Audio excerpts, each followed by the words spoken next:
அப்படின்னு எடுத்துக்கிட்டோம்னாலே அதுக்கு பக்கத்துல இருக்கிறது வந்து பால் அப்படின்றது ஞாபகம் இருக்கும். அது இல்லாம கால்சியம் வந்து வேற என்னென்ன ஃபுட்ல எல்லாம் கிடைக்கும் அப்படின்னு சொல்லி இந்த வீடியோல தெரிஞ்சுக்கலாம். எஸ், நம்ம வந்து கால்சியம் நீங்க வந்து உங்களுக்கு தேவைப்படுது அப்படின்னாலே பால் குடிங்க, உங்களுக்கு நிறைய கால்சியம் வந்துரும், நீங்க you will be strength, you will be happy அப்படின்னு வந்து சொல்லுவாங்க. ஆனா அதை தாண்டி கால்சியம் வந்து எதுல கிடைக்கும் அப்படின்னு நம்ம கேட்டோம்னா எதுல கிடைக்கும் அப்படின்னு சொல்லி நம்ம யோசிப்போம்ல. சோ அந்த மாதிரி நீங்க யோசிக்காம கால்சியம் அப்படின்னு எடுத்துக்கிட்டோம்னாலே இஸ் ஈக்குவல் டு கீரை அப்படின்னு எடுத்துக்கோங்க. எந்த வகையான கீரையை வேணாலும் எடுத்துக்கலாம். ஆனா குறிப்பா சொல்லணும் அப்படின்னா ஸ்பினச் அண்ட் முருங்கைக்கீரை, இது ரெண்டுத்துல வந்து கால்சியம் அப்படின்றது ரொம்ப அதிகமா இருக்கு.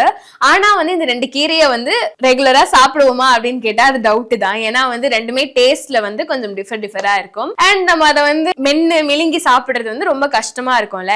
ஆனா உங்களுக்கு கால்சியம் நிறைய கிடைக்கணும், எனக்கு வந்து பால் பிடிக்காது அப்படின்னா ஆல்டர்னேட் இது நீங்க எடுத்துக்கலாம். கீரை எனக்கு வேணாம், எனக்கு கீரை பிடிக்காது, எனக்கு வந்து பால் பிடிக்காத மாதிரி கீரையும் பிடிக்காது அப்படின்னா நீங்க ராகி அண்ட் நட்ஸ் வந்து நீங்க சேர்த்துக்கலாம். நட்ஸ்ல வந்து எல்லா நட்ஸ்லயுமே வந்து கால்சியம் அப்படின்றது இருக்கு. ஆனா வந்து பேசிஸ்ல டிஃபர் ஆகுமே தவிர எல்லா நட்ஸ்லயுமே வந்து நம்மளுக்கு என்ரிச் இன் கால்சியம் அப்படின்னே சொல்லலாம். சோ நீங்க கால்சியம் நிறைய எடுத்துக்கணும், ஆனா வந்து எனக்கு ஆல்டர்னேட் சொல்லுங்க அப்படின்னா நீங்க இந்த 4 ஆப்ஷனை உங்களோட ஆல்டர்னேட் உங்களோட ஃபுட்ல நீங்க ஆட் பண்ணிக்கலாம்.